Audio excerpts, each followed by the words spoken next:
732 divided by 2. Count 7 divided by 2, so you have 1 2 3 4 5 6, then you have 7.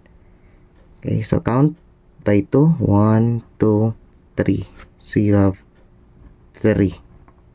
Then yung sobra lagay natin dito.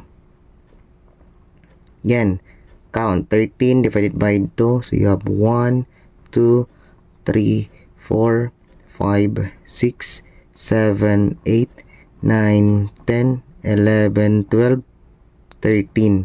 May sobra ulit. Count natin 1 2 3 4 5 6. Then yung sobra lagay rin natin dito. Kaya meron tayo 12. 1 2 3 4 5 6 7 8 9 10 11 12. Sakto. Count 1 2 3 4 5 6. So simply the answer is 366.